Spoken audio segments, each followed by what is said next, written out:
जो सर पे रखने को मिल जाए नाल पाके हुजूर, तो फिर कहेंगे कि हाँ ताजदार हम भी हैं। लेकिन मैं मेरे सुनने वाले हर नौजवान से कहता हूं, तुम्हें जब कभी डराया जाए तो बिलाल हबशी को पढ़ लेना। जब कभी तुम्हें डराया जाए हजरत खब्बाब इब्न अल-अरत, खुबैब इब्न अदी को पढ़ लेना, जिनको सूली पर चढ़ा करके काफिरों ने नाखून पकड़ से खींच लिए थे, उनकी नाक काट दी थी, होंठ काटे थे, कान काटे थे, आंखों में सलाइयां फेर दी। और उस वक्त एक काफिर ने कहा था, जैद बिन दसना को जब फांसी पर चढ़ाया जा रहा था, कहा था क्या ही अच्छा होता तेरी जगह मोहम्मद होते और तू सो रहा होता। उस वक्त वह सहाबी रसूल जिनके जिस्म को काट दिया गया है, खून में लथपथ था जिस्म, पुकार कर कहते हैं, जालिमो खबरदार, तुम कहते हो यहां मोहम्मद होते और मैं सो रहा होता, अभी मेरे जिस्म के 1000 टुकड़े कर लो, ये मुझे बर्दाश्त है। मेरे नबी के तलवों में कांटा भी चुभ जाए ये मुझे गवारा नहीं है।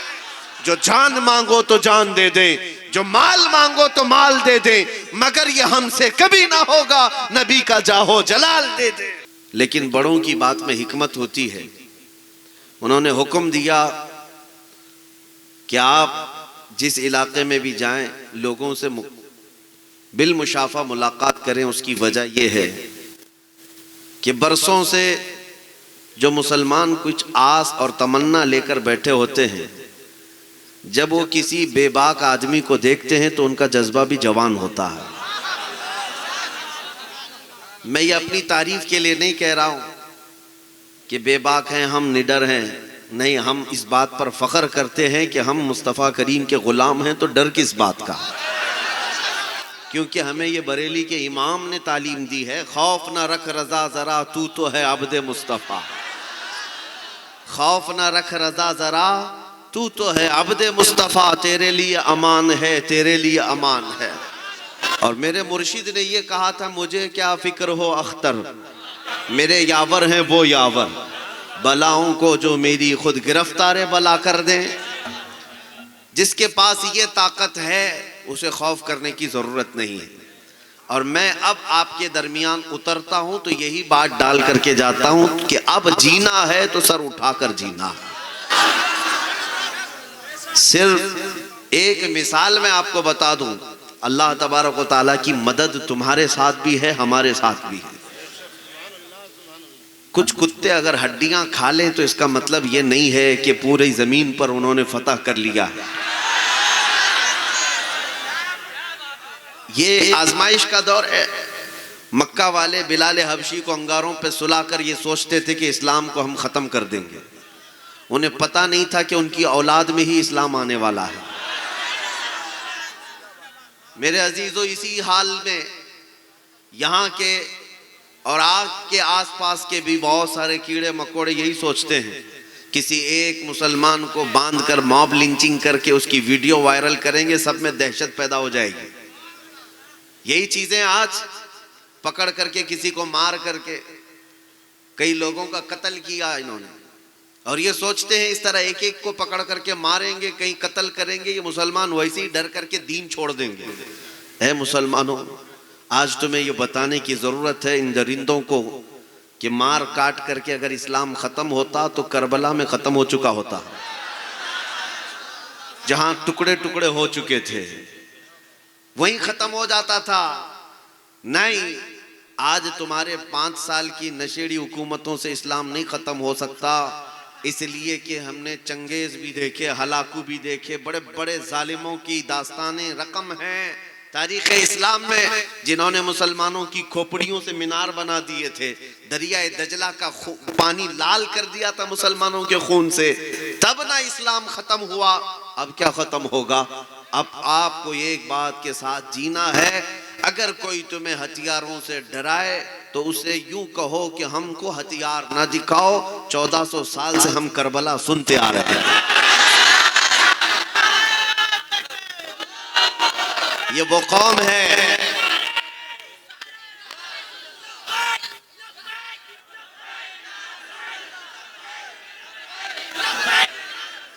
मेरे अजीजों, तवज्जो, मैं आपको बताऊं, जवान तो जवान है, आज 14 सदियों के बाद भी मैं मायूस नहीं और ना ही मैं नाउमीदी की बातें करता हूं।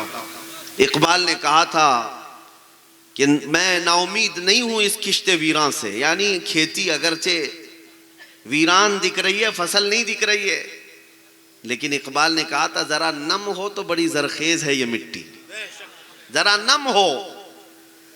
इस जमात के मुतालिक आपके सामने एक बात मैं दोहराता हूं, अक्सर जगहों पर मैं ये बात बोलते बोलते इतनी बात हो गई कि मीडिया वाले इसको बहुत सीरियस लेने लग गए। उसकी वजह क्या है? आपको मायूस किया जाता है यकीनन बहुत सारे खुतबा के जरिए से या कई न्यूज़ के जरिए से कि तुम टूटे बिखरे हुए लोग हो, तुम सबसे गरीब लोग हो, तुम्हारा कोई कायद नहीं, तुम्हारे पास सियासत नहीं, तुम्हारे पास हुकूमत नहीं, तुम्हारे ओहदे नहीं है, गवर्नमेंट में डिपार्टमेंट में तुम्हारे चेहरे नहीं है, और बहुत ही बिखरी हुई जमात है कि हर गांव में 10-10 तो इख्तिलाफात की अलग अलग तंजीमें हैं। सच है, हम मानते हैं ये सारी चीजें हमारे साथ हैं। ये 14% कौम पूरे हिंदुस्तान में रह रही है, टूटी बिखरी हुई है, इनका कायद नहीं, इनके पास मालो दौलत नहीं, इनका सियासी शऊर नहीं, ये कहीं पर भी भीड़ में चले जाते हैं, सब अपनी जगह पर। लेकिन मैं ये सोचता हूं, आपको भी बताता हूं, अगर ये कौम, हम और आप इतने ही कमजोर हैं तो फिर 24 घंटे मीडिया हम पर डिस्कस क्यों करती है? कमजोर कौम को तो कोई देखना ही नहीं चाहिए, इससे होना क्या है? लेकिन आपको पता है बहुत सारे न्यूज चैनल ऐसे हैं जहां हमारा नाम लिए बगैर उनकी दुकान नहीं चलती। हर बात, हर मुद्दा, हर डिबेट, कभी दाढ़ी होगा, कभी टोपी होगी, कभी बुर्का, कभी नमाज, कभी अजान, कभी मिंबर, कभी मीनार, यही सब तो चल रहा है। तो फिर मैं ये पूछता हूं कि ये कौम इतनी टूटी हुई है, बिखरी हुई है, कमजोर है, पढ़ी लिखी नहीं है, तो क्यों इनके पीछे इतना पड़े हो? इस कौम के पीछे इतना क्यों पड़े हो?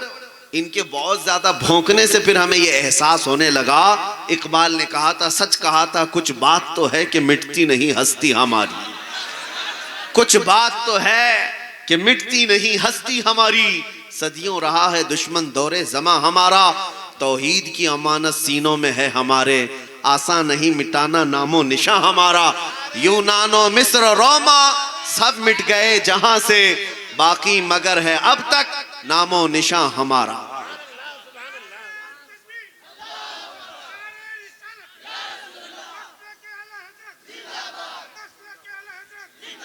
मेरे अजीजों, आपको ये एहसास होना चाहिए कोई चीज तो है आपके पास, कोई चीज है, लेकिन अफसोस इस बात का है कि आपको खुद एहसास नहीं है आपके पास है क्या। यही एक सबसे बड़े एहसास दिलाने की बात है। तुम्हारे पास एक बहुत बड़ी दौलत है जो पूरी दुनिया को चुभती है और गढ़ती है, लेकिन अफसोस ये है कि तुम्हें खुद को नहीं मालूम तुम्हारे पास है। तुम बहुत बड़ी कीमती चीज के हामिल हो, बहुत बड़ी कीमती चीज के हामिल, वरना वर्ल्ड का सुपर पावर जिसके पास पेट्रोल मिसाइल से लेकर न्यूक्लियर हथियार से कोई कमी नहीं, सारी चीजें मौजूद हैं, उस सुपर पावर ताकत का भी टारगेट नंबर 1 कोई है तो मुसलमान है। इतनी बड़ी ताकतों का भी दुश्मन अव्वल उन्होंने मुसलमान को समझ रखा है। वजह क्या है? यही एहसास मैं दिलाना चाहता हूं, अभी तुम्हारे पास कोई चीज बाकी है जो इन्हें खौफ दिलाती है, जो बार बार इन्हें डराती है। एक यहूदी आलिम ने इस बात को लिखा है, उनका हाकाम है, हकीम को हाकाम कहा जाता है, उनके यहूदी आलिम को। उसने कहा मैंने रिसर्च बहुत किया है मुसलमानों की तंजीमों पर, जमातों पर, इनकी तारीख पर, कई मर्तबा इनको काटा गया, मारा गया, तोड़ा गया है, जिला वतन करके शहर से निकाल दिया गया है, इनके पूरी कंट्री पर हुकूमत को ख़त्म करके हम अपनी हुकूमत कायम कर चुके। स्पेन में 700 साल मुसलमान हुकूमत किए, ख़त्म कर दिया, मस्जिदों को वहाँ पर चर्च बना दिया गया, अस्तबल बना दिए गए। वो यहूदी आलिम कहता इतना सब हो जाने के बाद दूसरी कौमों को जेनोसाइड किया गया है तो उनकी नस्लें ख़त्म हो गई, लेकिन मुसलमानों के साथ जितना किया गया उतना ये बढ़ते ही चले गए, हर जमाने में बढ़ते चले गए। तो कहता है इस नुक्ते पर मुझे तलाश करना था कि कौन सी चीज इन्हें फिर से बढ़ाती, कौन सी ऐसी चीज है जो इन्हें बार बार जमा करती है। वो कहता है मेरी जिंदगी का सबसे बड़ा उन्वान यही था कि मैं वो राज तलाश करना चाहता था और मुझे वो मिला। तो उसने ये बात एक मुसलमान के सामने कही। मैंने देखा है कि मुसलमानों को इनका कायद नहीं जोड़ता, मुसलमानों को इनकी तंजीमें, इनकी जमातें नहीं जोड़ती। मुसलमान तो हालत ये है कि मस्जिद में सब तो लगाते हैं लेकिन फिर भी नहीं जोड़ते। इनको अगर कोई चीज जोड़ती है तो नाम मोहम्मद है। और ये प्रैक्टिकली मैंने देखा अपनी जिंदगी में, या अमली तौर पर देखा। उसने रिसर्च किया होगा लेकिन मैंने अमली तौर पर देखा। आज से 2 साल पहले जब वो पाखंडी भोंकता था हुजूर पाक सल्लल्लाहु अलैहि वसल्लम की शान में और दिल दर्द करता था, और कौन सा ऐसा मुसलमान है जो जवाब नहीं देना चाहता।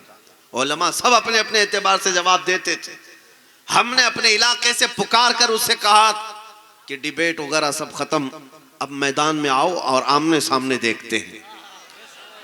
और मुझे यकीन है कि वो क्या उसकी 7 नस्लें भी नहीं आएंगी, इस मुकाबले के लिए कभी नहीं आएगी।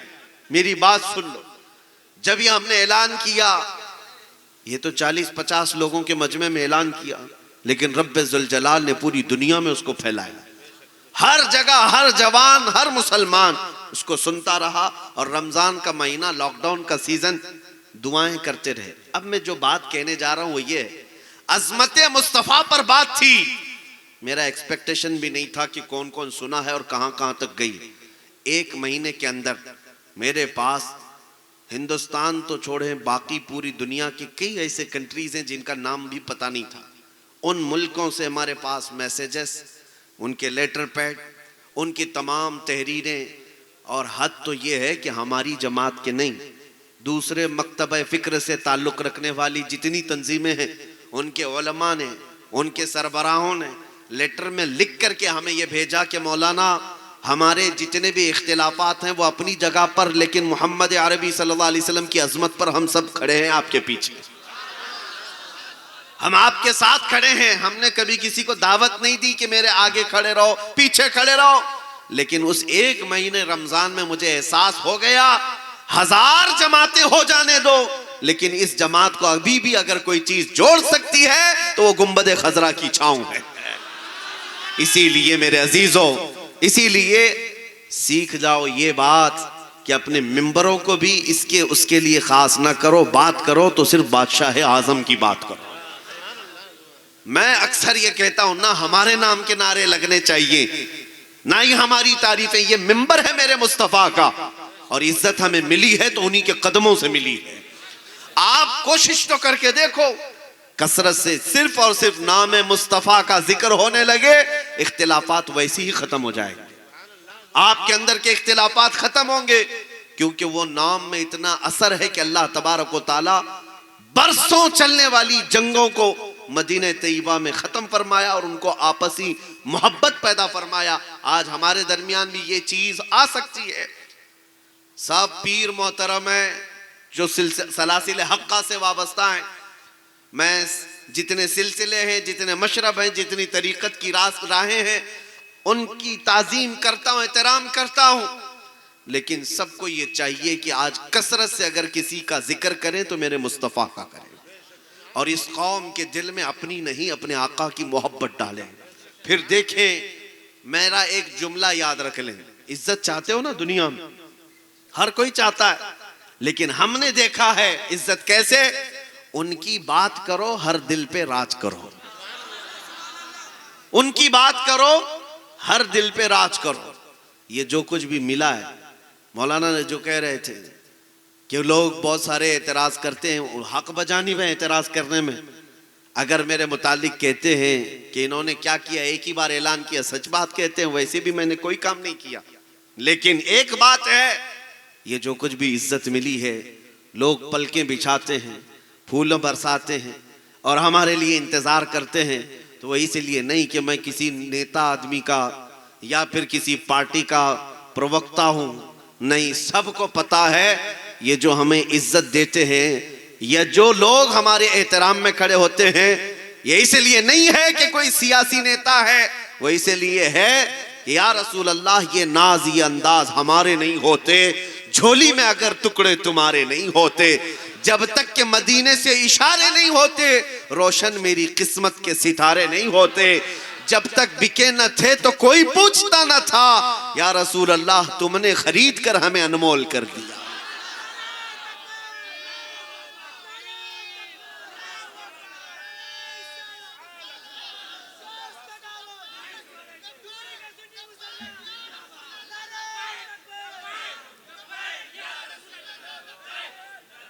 अब ये बात याद रखो मेरे अजीजों, एक बात याद रखो, मरना तो वैसे भी है और मुसलमान का अकीदा है, मौत तुम्हारे लिए कोई हादसा नहीं है। अल मौतु जसरुन युसिलुल हबीबु इलल हबीब, मौत एक ब्रिज है, एक हबीब को दूसरे हबीब से मिला देती है। आप तमाम हजरात को हवस नहीं होनी चाहिए, जीने की हवस, दुनिया की हवस, ये यहूदियों के यहाँ है, काफिरों के यहाँ है। मोमिन तो जीता है तो अल्लाह ताला के इनाम से, और इंतजार ये करता है कि जब मेरी मौत आएगी तो डर और खौफ इस बात का नहीं है कि दुनिया छोड़कर जा रहा हूं, बल्कि मौत आए तो इस बात की खुशी से जाए दुनिया से, इधर आंखें बंद होंगी उधर दीदारे मुस्तफा होगा। मौत तो आना है एक ना एक दिन, और सबको कब्र में जाना है। तो ये मौत का खौफ और मौत का डर जब पैदा हो जाता है तो मेरे आका सल्लल्लाहु अलैहि वसल्लम ने फरमाया कि फिर तुम्हारे दिलों पर जालिमों, काफिरों, दुश्मनों का रौब डाल दिया जाता है, हुब्बुद दुनिया व कराहियतुल मौत। जब तुम्हारे अंदर दो चीजें आ जाएं, दुनिया की मोहब्बत और मौत से नफरत, हुजूर फरमाते हैं तुम फिर कुफार और मुशरिकीन से डरने लग जाओगे, सहमने लग जाओगे। ये दो चीजें सीने से निकाल दें। मुसलमानों की शान क्या थी पता है? हमारा एक लक़ब था कफन बरदोश।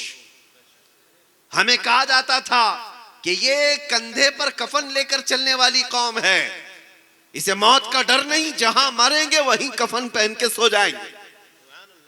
मौत उनके लिए हादसा है जिनका तस्वुर है मरने के बाद अंधेरा है, अंधेरा है, अंधेरा है। मौत उसके लिए हादसा नहीं, मोमिन के लिए। हमारा तो मानना यह है मौत के बाद उजाला है, उजाला है, उजाला है, क्योंकि हमें नबी पाक सल्लल्लाहु ताला अलैहि वसल्लम की जियारत करनी है। शायर ने सच कहा है शबे गोर भी उसी गुल से मुलाकात की रात। अजीजा ने गिरामी, खौफ और डर अपने सीने से निकालो और उसके बाद जियो। एक बात याद रखो, मदद अल्लाह ताला की कल भी थी, आज भी है। अगर आज ना होती तुम्हारे साथ तो क्या तुम इस तरह से नमाजें पढ़ रहे होते? क्या इन जालिमों के बीच में मैं बैठ करके या मैं इस तरह से घूम फिर करके आप तक खिताब कर रहा होता? अल्लाह की मदद है। पड़ोसी मुल्क के एक आलिम दीन हैं, बगदाद शरीफ में हमसे मुलाकात करके वो कह रहे थे, हम सुनते हैं आपकी तकरीरें और आपके यहाँ के हालात भी हमें पता है, बहुत सख्त हैं, बहुत डेंजर हैं, मुसलमानों को मारते हैं, दंगाई हैं, फसादी हैं, क्या क्या है। उन हालात में आप बोलते कैसे हैं? आपको क्या इजाजत है, आजादी है? हमने सिर्फ इतना ही कहा था, क्या दबे जिस पे हिमायत का हो पंजा तेरा।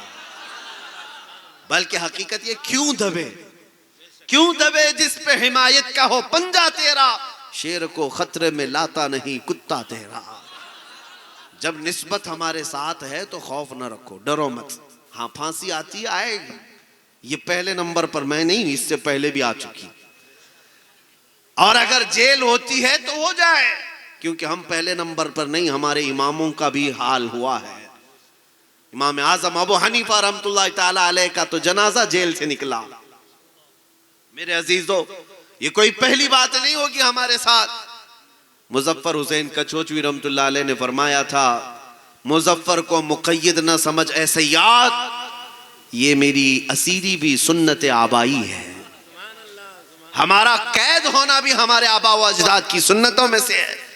लिहाजा नौजवानों को खौफ से निकल आना है। मैं झारखंड में था एक साल पहले, तकरीबन एक साल भी नहीं गुजरे होंगे, हाँ एक साल के करीब, कि वहां पर नौजवान बच्चे जब एहतजाज में निकले थे तो स्पॉट पर शूट करके 2 नौजवानों को कत्ल कर दिया गया था, शहीद हो गए बच्चे।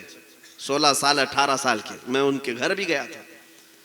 लेकिन मुझे इस बात का फख्र हुआ कि उस बच्चे की मां जरा बराबर नर्वस नहीं थी, नर्वस नहीं थी। अगर से उसका अकलौता बेटा था, वो मुझसे रो करके यही कही कि मुझे इस बात का फख्र है कि मेरा बच्चा मरा है तो अल्लाह अकबर कहकर मरा है।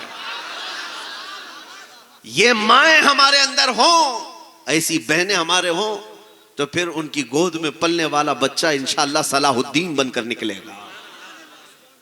यहां बुज़दिलों का कोई काम ही नहीं है। इसलिए मेरे अजीजों, ये मेरी तमहीदी बातें थी। आओ मैं आपको बताऊं, आजमाइश का दौर ये ज्यादा दिन तक नहीं रहता। मदद अल्लाह ताला की जब आएगी तो सब कुछ ये छट जाएगा। चांद पर भी गहन लगता है, लेकिन इसका मतलब ये नहीं कि चांद हमेशा के लिए काला हो जाता है, लेकिन जब गहन छट जाता है तो अपने आबो ताप के साथ चमकता है। आज इस उम्मत पर अगरचे कुफ्फार और मुशरिकीन की तरफ से लगाया हुआ गहन होगा, लेकिन ये छटेगा, ये छटेगा, फिर उजाला आएगा। कुछ देर की खामोशी है, फिर शोर आएगा। आज कुत्तों का वक्त है, कल हमारा दौर आएगा इंशाअल्लाह अज़ीज़, और यकीनन आएगा, क्योंकि मुझे मेरे नबी के फरमान पर यकीन है कि एक वक्त वो आएगा जब इमाम मेहदी का ज़हूर होगा। वो मदीने से निकलकर मक्का आएंगे, मक्का से बैत करके मुल्क शाम जाएंगे। चंद साल नहीं गुजरेंगे, हजरत इमाम मेहदी और हजरत सैयदना ईसा अलैहिस्सलाम का दौर होगा।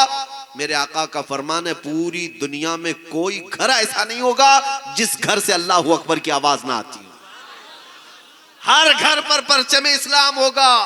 इस रुए जमीन पर सिवाय इस्लाम के कुछ नहीं होगा। ये बात लोगों को बुरी लगती है, ये बात मीडिया वाले इसको पकड़ लेंगे और कहेंगे ये इतनी बड़ी बात कर रहा है कि कुछ रहेगा ही नहीं। ये मेरी बात नहीं, कुरान ने भी कहा है, वलौ करिहल मुशरिकून वलौ करिहल काफिरून। ये तो बात होकर रहेगी, काफिरों को अच्छी लगे ना लगे, वो उन्हें ना पसंद आए कोई बात नहीं, लेकिन ये बात तो होकर रहेगी। हुवल्लज़ी अरसल रसूलहु बिल हुदा व दीनिल हक लियुज़हिरहु अला दीनि कुल्ली। वो अल्लाह है जिसने अपने नबी को हिदायत और हक के साथ भेजा ताकि ये दीन पूरी दुनिया पर गालिब आ जाए। ये दुनिया पर गालिब आएगा एक दिन, और इनको अगरचे बुरा लगता हो लगे। जितनी मस्जिदें तोड़ना है, तुम्हारा दौर है जुल्म का, तुम्हारा दौर है सियासत का, तुम्हारा दौर है हुकूमत का, लेकिन ये बात हमेशा याद रखो कि हर जमाना इसी तरह का नहीं होता। बारिश खत्म हो जाएगी, कीड़े वैसे ही मर जाएंगे।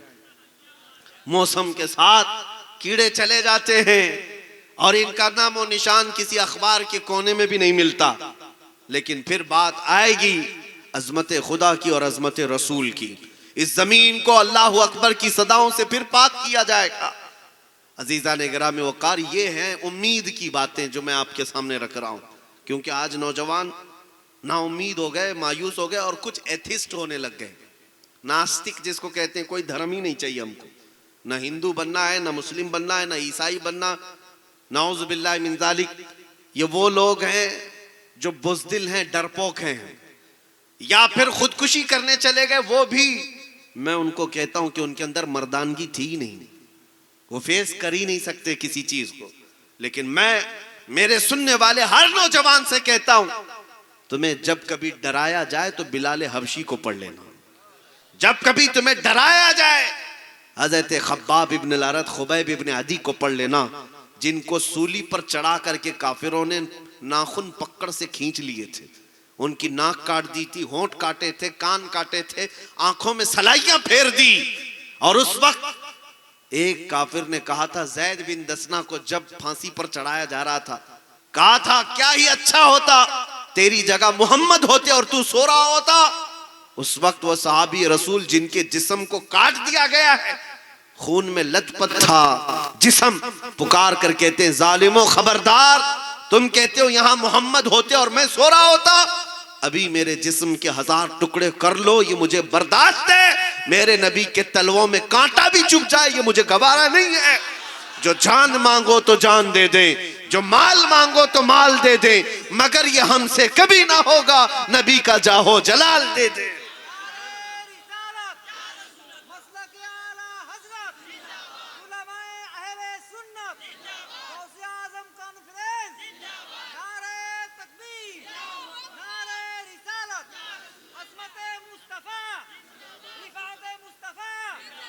अब आपके सामने ये बात अर्ज करूं कि अगर आज हुजूर पाक सल्लल्लाहु ताला अलैहि वसल्लम की इज्जत की बात आई और अगर तुम मैदान में खड़े रहे तो ये बात भी मत समझ लेना कि तुम्हारे खड़े होने से हुजूर की इज्जत बढ़ जाएगी, कभी नहीं, बल्कि अगर खड़े रहो तो तुम्हारी इज्जत बढ़ जाएगी।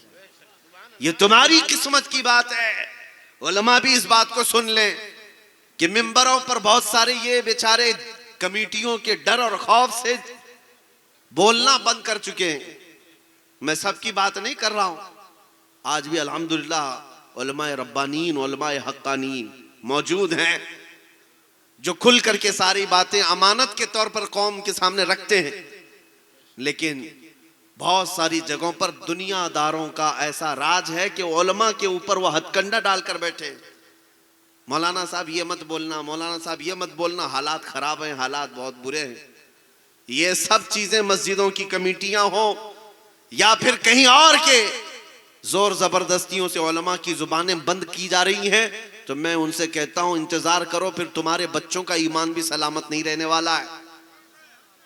तुम्हारी नस्ल में भी नबी नबी कहने वाला नहीं रह जाएगा। हक बात हर जमाने में बोलना जरूरी है। एक साहब, चंद सालों पहले की बात है, अभी मैं इतना जलसे करता नहीं था, कोई इलाका था सारे सूदखोर हैं, वहां सूद के कारोबार में मुलविस रहते हैं। हमें प्रोग्राम के लिए बुलाए, तारीख तो लिए, सदर साहब जो बैठे हुए हैं और भी दूसरे लोग हैं।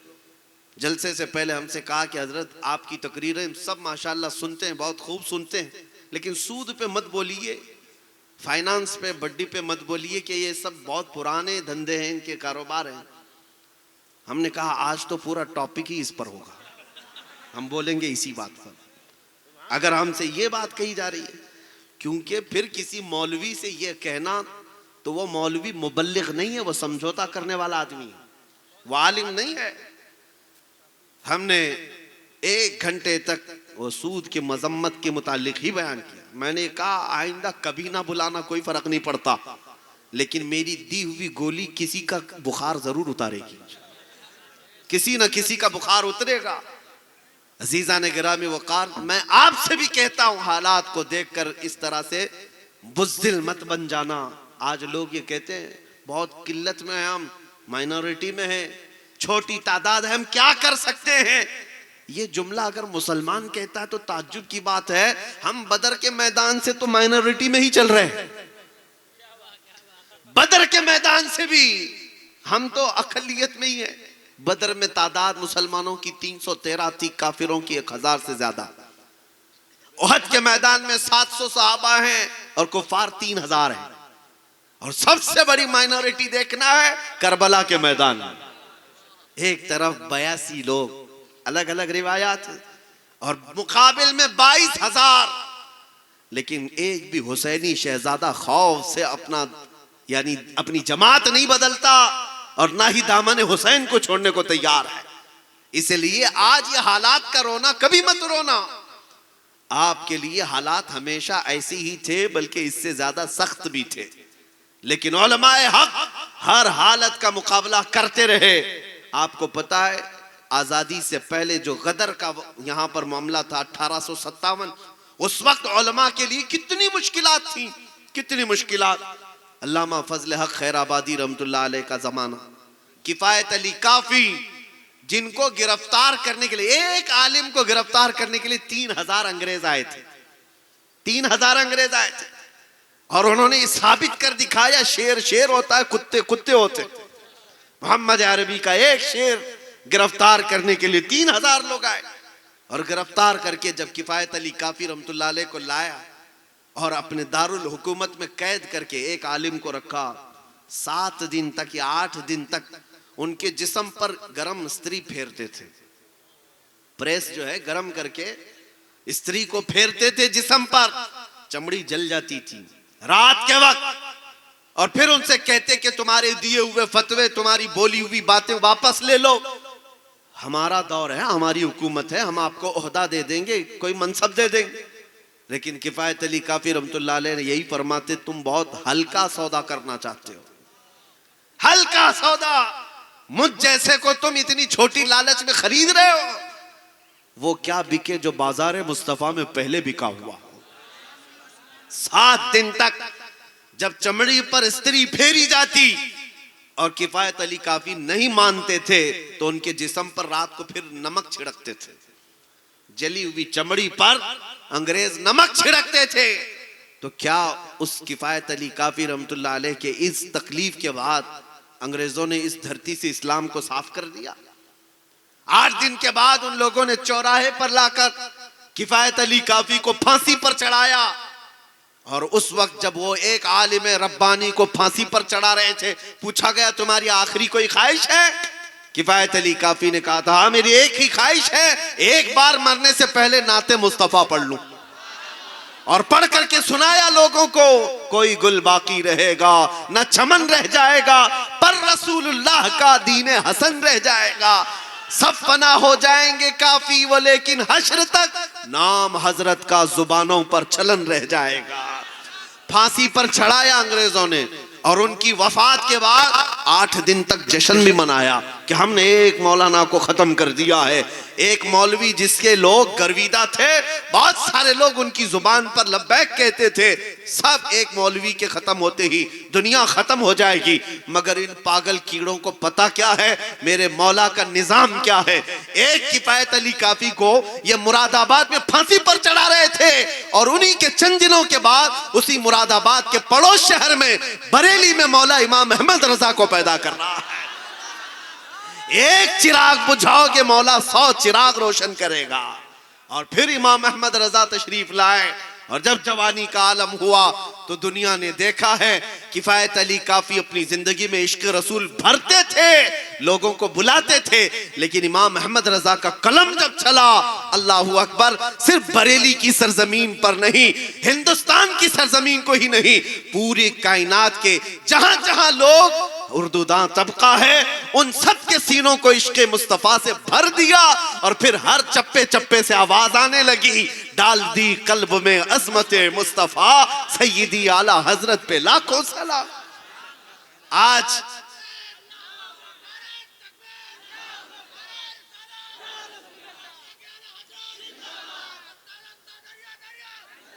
मेरे अजीजों, मैं आपको ये बात बताऊं, ये भी गांव ही है, थोड़ा बड़ा होगा। आपके इस जलसे में आने के वक्त पटना से हम निकले थे, असर का वक्त हुआ, एक छोटा सा गांव, मस्जिद नजर आई तो वहां चले गए। मुश्किल से उनके यहाँ 50-60 घर हैं, छोटा सा गांव, और गाड़ी भी अंदर जा नहीं सकती, पगडंडी पर चल करके मस्जिद के लिए जाना पड़ा। खेतियों में से गुजरते हुए मस्जिद के लिए गए। मैं क्यों बता रहा हूं, मस्जिद में गए, हम तो ये सोचते थे कौन इस गैर मारूफ इलाके में पहचानता है, लेकिन हर घर से लोग वहां पर आए और मुझसे मुसाफा करते हुए नारे लगाने लग गए। छोटा सा गांव था। मैंने पूछा पहचानते हो? कहा आप पहचानते नहीं, रोज सुनते हैं आपको। अब जो नारे लग रहे थे, मुझे इस बात का ये नहीं है कि मुझे लोग पहचानते हैं, छोटी सी बस्ती है, बनियान लुंगी पहने हुए लोग हैं, लेकिन वहां नारे जो लग रहे हैं मसलके आला हजरत और ताजुश शरिया।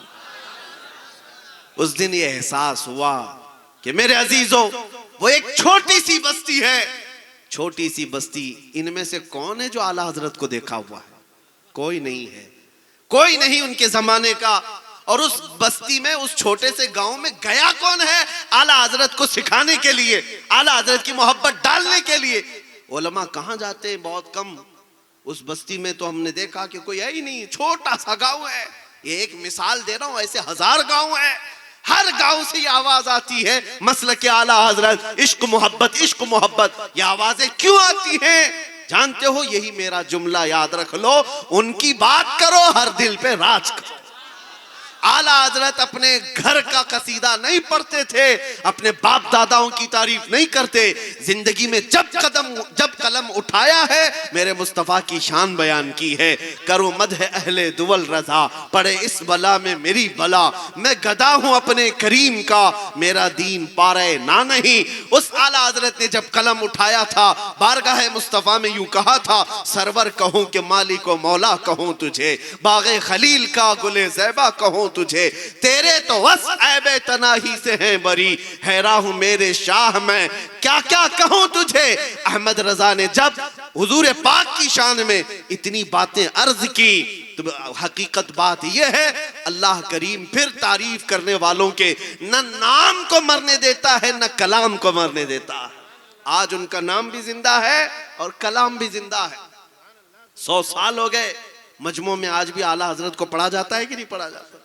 और मैं समझता हूं आला हजरत की नातें, जुमले अगरचे उर्दू के सख्त हैं, आसान उर्दू में पढ़ी जाने वाली नज़में एक जगह, सख्त उर्दू में पढ़ी जाने वाली आला हजरत की नातें पढ़ो दिल झूम जाता। अवाम भी अवाम है, ये भी आला हजरत की नातों में वजद करती है। क्यों? इसलिए कि इश्क में बोली हुई बात है। अब मैं आपको बताऊं, जालिम जिस कदर भी जुल्म कर ले और किसी का कत्ल कर ले और वो ये समझ ले कि इस तरह से खत्म कर देंगे हम इस्लाम को, ये नामुमकिन सी बात है।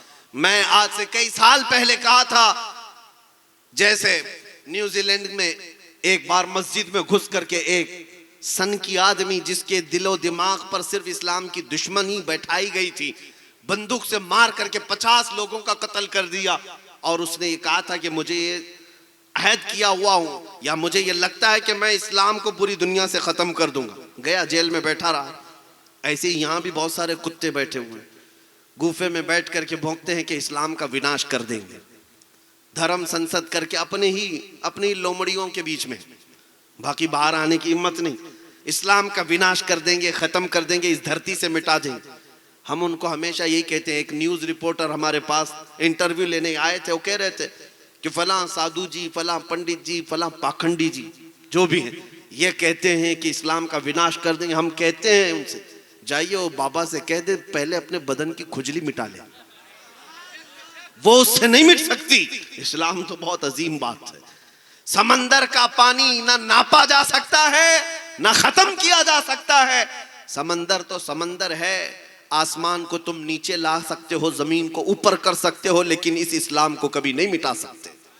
ये अल्लाह रब्बुल इज्जत के हिफ्ज़ व अमान में है, ये दीन अल्लाह रब्बुल इज्जत के हिफ्ज़ व अमान में है। अब मैं आपसे यही कह रहा हूं, जो दीन तुम्हारा महफूज है, जो तुम्हारा कुरान महफूज है, बस बात इतनी है कि तुम पूरे मुसलमान बन जाओ, तुम हुजूर पाक सल्लल्लाहु तआला अलैहि वसल्लम के वफादार बन जाओ। हर घड़ी तुम्हारे साथ निस्बत मुस्तफ़ा होना चाहिए, हर घड़ी तुम्हारे साथ अज़मत मुस्तफ़ा का पासो लिहाज होना चाहिए। इसलिए मेरे अजीजों, जब तक तुम्हारे अंदर ये इनकलाब नहीं आए, एक मिसाल देकर के मैं आपको बताता हूं। आज दुनिया तुम्हें शराब पीते हुए देखकर ये नहीं कहती अब्दुल्ला का बेटा शराब पी रहा है, तुमको ताश के पत्ते खेलते हुए देख करके ये नहीं कहती अहमद का बेटा ताश के पत्ते खेल रहा था। ये तो बातें हो गई। दुनिया ये कहती है मोहम्मद अरबी का गुलाम शराब पी रहा है, मोहम्मद अरबी का गुलाम ताश के पत्ते खेलता है। दुनिया यही कहती है मुसलमान चोरी कर रहे हैं, मुसलमान धोखा दे रहे हैं। इस लफ्ज का एहतराम और पास और लिहाज तुम्हें कितना जरूरी है। तुम्हारे अखलाक सबसे बुलंद होने चाहिए। तुम इस धरती पर, इस जमीन पर खैर उम्मत बनाए गए हो, सबसे बेहतरीन उम्मत बनाए गए हो। तुम अगर दिन भर गाने सुनते हुए नाचते हुए गुजारोगे तो तुम्हारे दिलों में निफाक ही तो पैदा होगा। मुहद्दिसीन फरमाते हैं जो कसरत से गाने सुनता है वो मुनाफिकत की तरफ जाता है, उसके दिल में कुफ्र आने लगता है। और एक रिवायत ये है जो कसरत से गाने सुनता है वो जिना की तरफ जाता है। ये बेहयाइयां और बदकारियां यूं ही नहीं आती। मैं आपको क्यों कह रहा हूं ये गाने वगैरह सुनना छोड़ दो, तुम्हारे दिलों के अंदर सिर्फ निफाक और डर पैदा होता रहेगा। तुमको अगर सुनना है तो अजमत इस्लाम के तराने सुनो, मेरे मुस्तफा की नाते सुनो। दिल में ईमान रोशन होता है, दिल के अंदर मजबूती आती है और तुम इस तरह बुज़दिली की जिंदगी नहीं गुजारोगे, तुम जमे हुए पहाड़ों की तरह बन जाओगे। आज पास और लिहाज करना भी छोड़ दिया है मुसलमानों ने, जिसकी वजह से लोग तुम्हें तख्ते मश्क बनाए हुए हैं। इनको पता है ये हैं करोड़ों की तादाद में, लेकिन इनकी तरफ से अब जवाब नहीं आएगा। इसीलिए देखो जिसको चाहे जंगल राज में शूट करके मार दिया जाता है।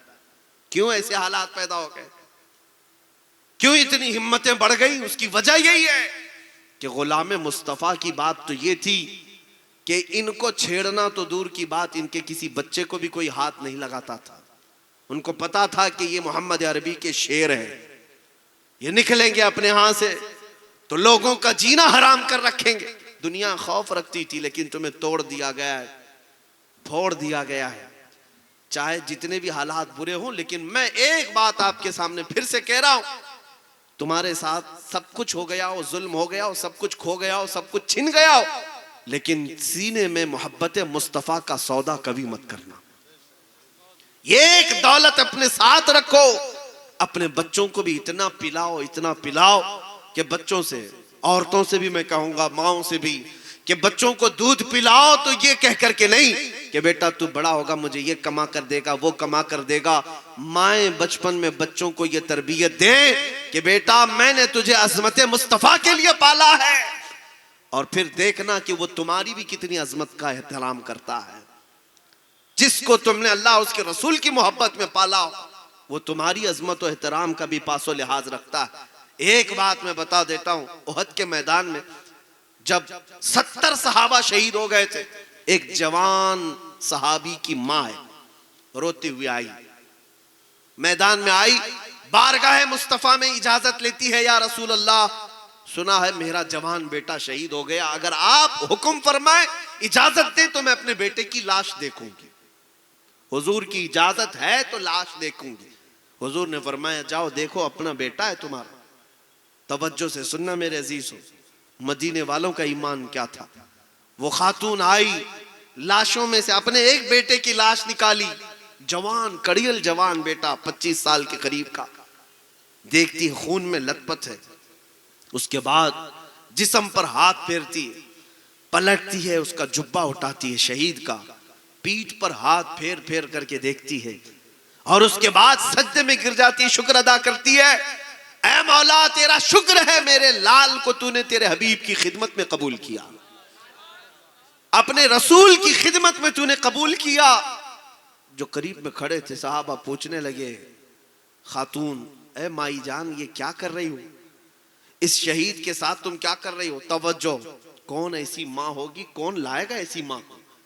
वो कहती है मेरा बेटा शहीद हो गया मुझे पता है, लेकिन मैं इसको एक वसीयत की थी, जब ये मेरे घर से निकल रहा था मैंने इसको एक वसीयत करी थी। क्या वसीयत। वो खातून कहती है मैंने इससे कहा था बेटा मैंने आज के दिन के लिए तुझे दूध पिलाया था कि जब मेरे मुस्तफा पर कोई बात आए तो तू घर में ना बैठा रहे, निकल जा और मेरे आका सल्लल्लाहु अलैहि वसल्लम के दिफा के लिए अपनी जान भी कुर्बान करनी हो कर लेना। मेरा बेटा सज करके निकला था, तलवार हाथ में लेकर निकला था, तो मैंने इससे एक बात कही थी कि बेटा जंग के हालात कभी भी बदल जाते हैं, कभी काफिर कभी दुश्मन भारी हो जाते हैं, और कभी हालात ऐसे हो जाते हैं कि तुम्हारे लिए इम्तिहान की घड़ी हो सकती है। ऐसे अगर हालात जंग में आ गए, मेरे मुस्तफा को अकेला छोड़कर भागना मत, और अगर भागते हुए तुम मारा गया मैं अपना दूध भी माफ नहीं करूंगी। ये बेटे को मैंने वसीयत की थी, और उसके बाद फिर मुझे पता चला जंगे उहद में हालात बदल गए थे, कुफार और मुशरिकीन गालिब आ गए थे, मुसलमानों पर वो गालिब आ गए थे। और उसके बाद फिर मुझे खबर मिली कि बहुत सारे मोमिन शहीद हो गए, सहाबा शहीद हो गए, उसमें मेरा बेटा भी शहीद हुआ। मैं मदीने से दौड़ती हुई आई ये सोच करके कि कहीं कुफार और मुशरिकीन से डर कर भागते हुए मेरा बेटा मर तो नहीं गया, भागते हुए तो नहीं मरा। मैं मैदान में आकर सबसे पहले उसका जुब्बा उठाकर उसकी पीठ पर मैं यही देख रही थी कि कहीं तीरों के जख्म भागते हुए पीछे से तो नहीं लगे।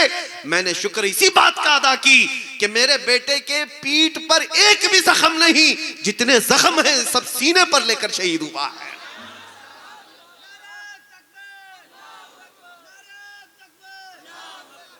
ये है अज़मत मुस्तफा पर निछावर होने वाला जज्बा था। वो माएं बच्चों की ऐसी तरबियत करती थी, तभी तो अल्लाह रब्बुल इज्जत ने उन्हें वह मकाम अता किया कि ये सहाबा जवानी के आलम में जिस तरफ रुख करते आंधियों का रुख मोड़ दिया जाता था, समंदरों को चीर करके रास्ता दे दिया जाता था। क्यों? उन्होंने अपना सब कुछ फिदा किया मेरे आका की बारगाह में। ऐ नौजवानों, आज जरूरत इस बात की है, अभी मैं आपसे सवाल करता हूं, आप सब यकीनन जवाब देंगे। मेरे नबी पाक की इज्जत और हुर्मत के लिए, मेरे आका के नामूस के लिए, मेरे आका के कदमों की हिफाजत के लिए अगर जरूरत पड़ी तो हम में से हर कोई क्या अपनी गर्दन देने को तैयार है? लब्बैक या रसूल अल्लाह। मैं हाथ नहीं उठवाता, आपके हाथ बेइख्तियार उठते हैं, मैं हाथ उठवाने का आदी नहीं। लेकिन मैं आपसे कह रहा हूं, हर जवान का ये जज्बा है, मेरी जान निछावर हो तो मेरे मुस्तफा के कदमों में हो। हर एक का जज्बा है। तो जब इतना जज्बा, ये जान बहुत बाद की बात है, गर्दन बहुत दूर की बात है। मैं तुम्हें उसी रसूल का वास्ता देकर पूछता हूं, तुम अपनी जान देने को तैयार हो तो कुछ गुनाहों को उस नबी के नाम पर छोड़ने को क्यों नहीं तैयार हो सकते? क्या कुछ बुराइयां हम नहीं छोड़ सकते उस नबी के नाम पर? हमारे मुआशरे से नशा को खत्म करेंगे हम इंशाअल्लाह। कोई जवान ऐसा नजर ना आए जो भटका हुआ हो और मेरे आका सल्लल्लाहु अलैहि वसल्लम की जमात से निकला हुआ नजर आए। आज जो लड़कियां मुर्तद हो रही हैं, बहुत सारे काफिरों के साथ भाग कर जा रही हैं, यह आज पूरा सोशल मीडिया भी, हर जगह भी लोग मुतफक्किर हैं। हालात इस तरह के क्यों बन गए? इन लड़कियों को हो क्या गया कि मंदिरों में जाकर के गैर मुस्लिमों से शादियां रचाने लग गई? क्यों? मैं समझता हूं उसी घर की बच्ची है जिस घर में अज़मत मुस्तफा सिखाया नहीं गया होगा, या उस बच्ची को यह नहीं बताया गया कि तेरे कंधों पर पड़ा हुआ दुपट्टा सिर्फ तेरा नहीं है, यह सैयदा कायनात फातिमा ज़हरा से निस्बत रखता।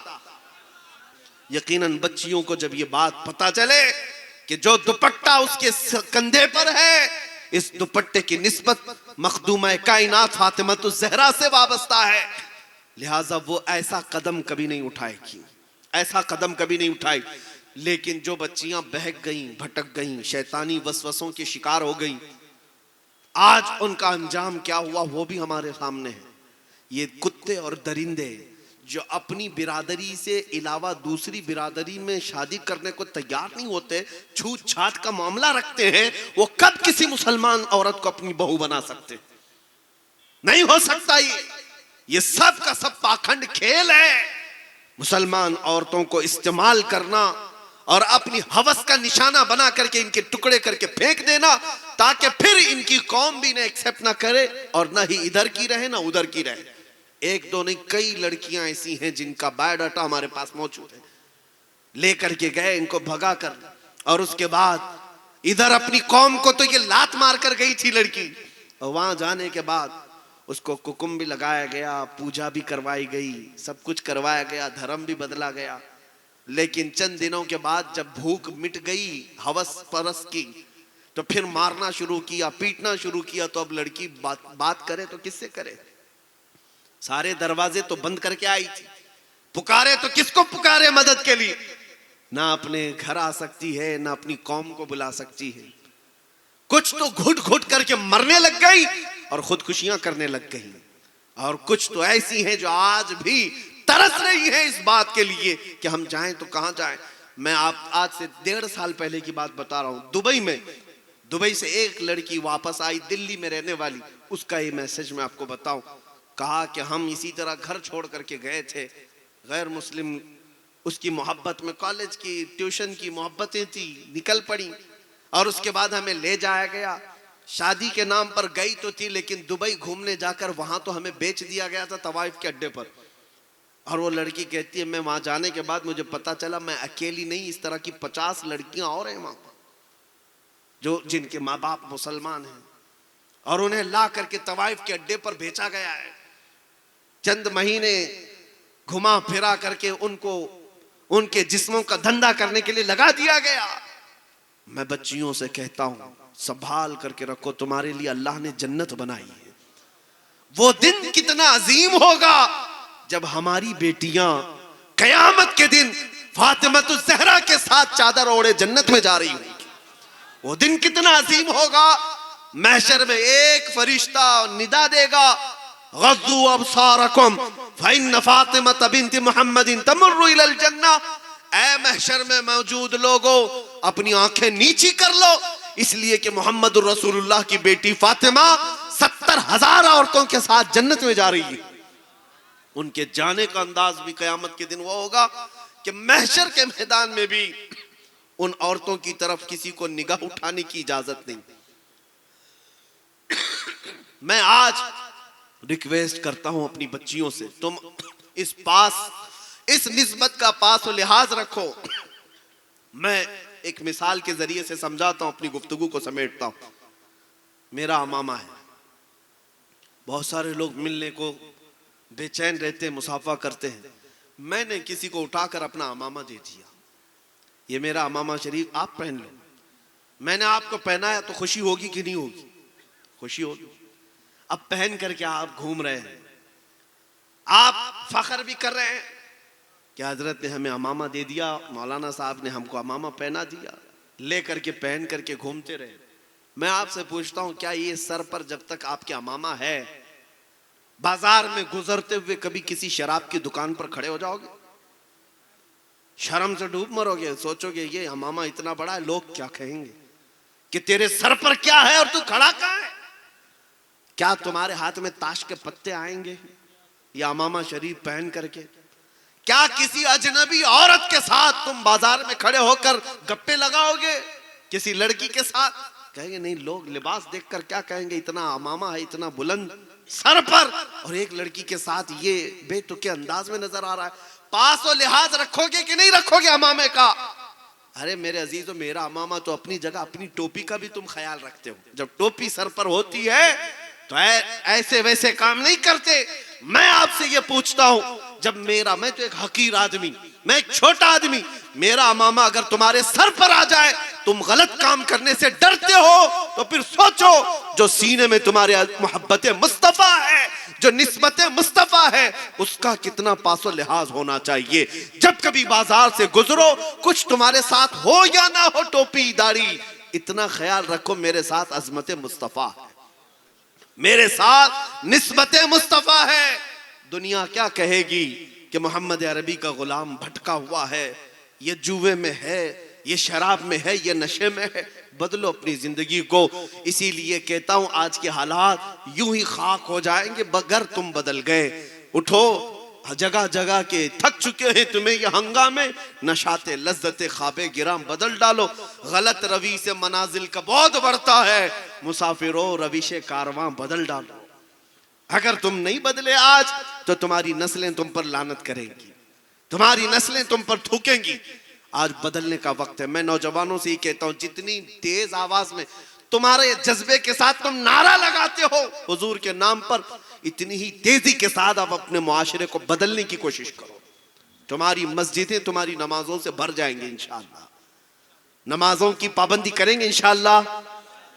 रात भर जलसा करके फजर में गायब हो जाना जलसे का वसूल नहीं। वो फजर की 2 रकात दुनिया की सारी दौलत से ज्यादा अजमत वाली है। मेरे आका का फरमान है, 2 रकात सुन्नत के बारे में, फर्ज तो फर्ज है, सारी दुनिया से बेहतर है 2 रकात फजर की सुन्नत। और अगर तुम खर्राटे लेते हुए सोते रह गए, तो इसीलिए मैं कहता हूं मेरे अजीजों, तुम अपने हाथों अपने पैरों को कुल्हाड़ी मारते हो, बाकी सारी चीजें तुम्हारे पास मौजूद हैं। अल्हम्दुलिल्लाह, मुझे डराने की जरूरत नहीं है। फख्र मैं करता हूं कि सब कुछ खत्म होने के बाद भी अभी चिंगारी मेरे मुस्तफ़ा के मोहब्बत की सीनों में मौजूद है। मैं अगर कहता हूं अशहदु अन्ना मुहम्मद रसूलुल्लाह सल्लल्लाहु तआला अलैहि वसल्लम, आपके यहाँ भी रिवाज है अंगूठे चूमने का? चूमा ना अपने अंगूठे? क्या मैंने ऑर्डर दिया था चूमो? लेकिन मैं इधर हुजूर का नाम लेता हूं, आपके अंगूठे खुद लबों तक जाते हैं। क्यों? किसने कहा आपको? यहां से ऐलान हुआ? नहीं, खुद से तुम्हारे अंगूठे उठ जाते हैं। जब नबी का नाम ले तो बोसा दे देते। ये इस बात की अलामत है कि तुम्हारे सीने में अभी मोहब्बत मुस्तफा जगमगा रही है। ये तुम्हारे हाथों की हरकत बताती है अभी है मौजूद, वरना हुजूर के नाम पर इतना क्यों तड़पते, इतना क्यों मचलते? तुम्हारे पास अभी दौलत है, सब कुछ खत्म नहीं हुई। और अगर सब खत्म हो गई होती तो आला हजरत यूं नहीं कहते, आंख से काजल साफ चुरा ले, यहाँ वो चोर बला के हैं, तेरी गठरी ताकी है और तूने नींद निकाली है। आला हजरत ने यही फरमाया था, आंखों से काजल चुराने वाले चोर हैं यहाँ पर। कौन है वो? कौन है? पॉकेट मार तो नजर आए, घर पर डाका डालने वाले, गाड़ियां चुराने वाले चोर तो है, लेकिन काजल चुराने वाले चोर कौन है? कभी सुना आपने? काजल चुराने वाले चोर कौन है? आला हज़रत ने जो फरमाया, मोमिन की आंखों का काजल इश्क मुस्तफा होता है। इश्क मुस्तफा ये चुरा लिया जाए तो तुम्हारी आंखों को कुछ नजर भी नहीं आएगा। तुम अंधे हो जाओगे। इसीलिए आला हज़रत फरमाते तुम्हारे पास काजल है और चोर तुम्हारी गठरी ताक रहा है कि इश्क मुस्तफा इसके सीने से खत्म करो, और तू नींद निकाला हुआ है। सूना जंगल रात अंधेरी छाई बदली काली है, सोने वालों जागते रहियो चोरों की रखवाली है। शहद दिखाए जहर पिलाए, ये दुनिया यही है, शहद दिखाए जहर पिलाए, कातिल डायन शोहर कुछ, इस मुर्दार पे क्या ललचाए, दुनिया देखी भाली है। आओ एक बात की तरफ मैं लेकर के आपको गुफ्तगू खत्म करता हूं।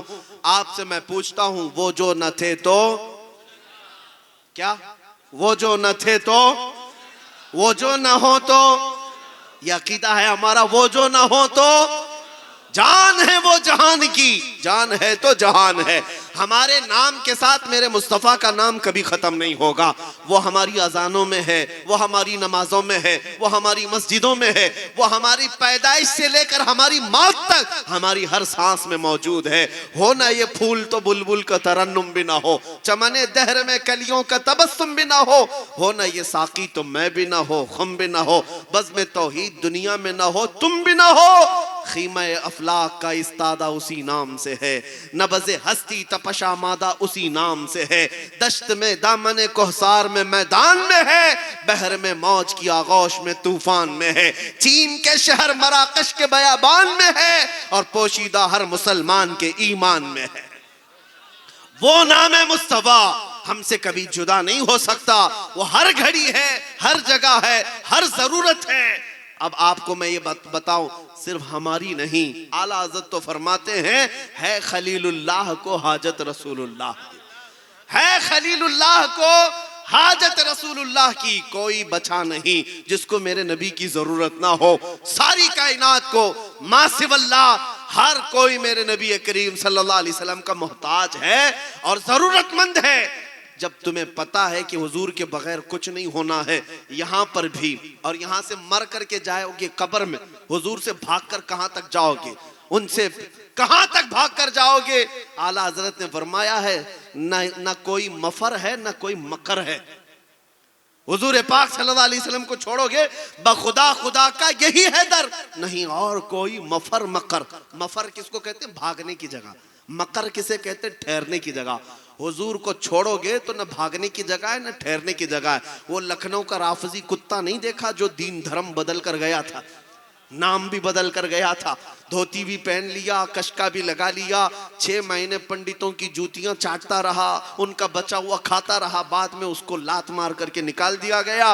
अब रो रो करके वीडियो बनाता है, क्या कहता है लोगों से, धोबी का कुत्ता, ना घर का ना घाट का, इधर छोड़कर उधर गया इज्जत पाने के लिए, ना उधर मिली ना इधर मिली। आला हजरत ने 100 साल पहले कहा था, या रसूल अल्लाह जो तेरे दर से यार फिरते हैं, दर बदर यूं ही खार फिरते हैं, दर बदर यूं ही खार फिरते हैं। अब मैं आपको बता रहा हूं, जरूरत मेरे मुस्तफा की हर जगह है।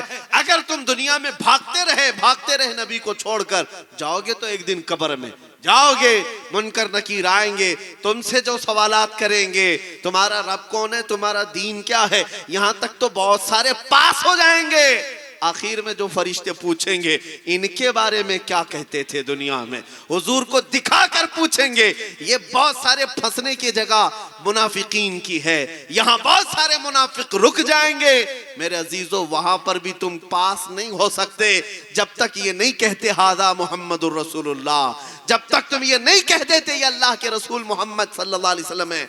लिहाजा कब्र में भी तुम्हारे लिए कोई इम्कान नहीं। हश्र में चलो, कब्र से उठ करके मैदान महशर में पहुंच गए, क्या कर लोगे? नबी से भागते थे, छुटकारा पाने के लिए दूर जाते थे। वहां तो गए आदम अलैहिस्सलाम के पास, उन्होंने भी कह दिया जाओ किसी और के पास। आदम से लेकर ईसा तक हर नबी ने कहा इज़हबू इला गैरी, फिर आए कहां? मेरे आला हज़रत फरमाते हैं, खलीलो नजी मसीहो सफी, सभी से कहीं न बनी। तवज्जो है, खलीलो नजी मसीहो सफी, सभी से कहीं न बनी। ये बेखबरी की खल्क फिरी, कहां से कहां तुम्हारे लिए। या रसूल अल्लाह, दहन में जुबान तुम्हारे लिए, बदन में है जा तुम्हारे लिए, हम आए यहाँ तुम्हारे लिए, उठे भी वहां तुम्हारे लिए। कयामत के दिन का मंजर भी फरमाया गया है, हर एक पुकारेगा नबी कहाँ है, मेरे मुस्तफा कहेंगे आ जाओ मैं आज के लिए ही हूं। इतना ही नहीं, जन्नत में जाने के बाद भी तुम्हें नबी पाक की जरूरत है। बगैर रसूल के न तुम्हारी दुनिया है, न तुम्हारी कब्र है, न तुम्हारी हशर है, न ही तुम्हारी जन्नत में कोई मजा है। ये बात हो जाने के बाद अब नतीजा क्या निकला? अब नतीजा क्या निकला? वो जो ना हो तो बोलो, वो जो ना हो तो, वो जो न थे तो, वो जो न थे तो कुछ न था, वो जो ना हो तो कुछ ना हो। जब हर सुन्नी ये जानता है मेरे नबी नहीं है तो कुछ नहीं है, फिर सुनो आला हजरत की। आला हजरत ने कहा है आज ले उनकी पनाह, आज मदद मांग उनसे, कल ना मानेंगे कयामत में। अगर मान गया उन्हें जाना, उन्हें माना, न रखा गैर से काम, लिल्लाहिल हम्द मैं दुनिया से मुसलमान गया। मेरी तकरीर का खुलासा ये एक ही बात में है, मेरी पूरी तकरीर, मेरी पूरी गुफ्तगू का लुब्बे लुबाब हासिल कलाम दो जुमलों में सुनना है। इतनी लंबी तकरीर का तो निचोड़ सिर्फ इतना है कि मोहम्मद से वफा तूने तो हम तेरे हैं, ये जहां चीज है क्या लाहो कलम तेरे हैं। उठो आशिको कुव्वते इश्क से हर पस्त को बाला कर दो, दहर में नामे मोहम्मद से उजाला कर दो। वाखिरु दावाना अनिल हम्दुलिल्लाहि रब्बिल आलमीन।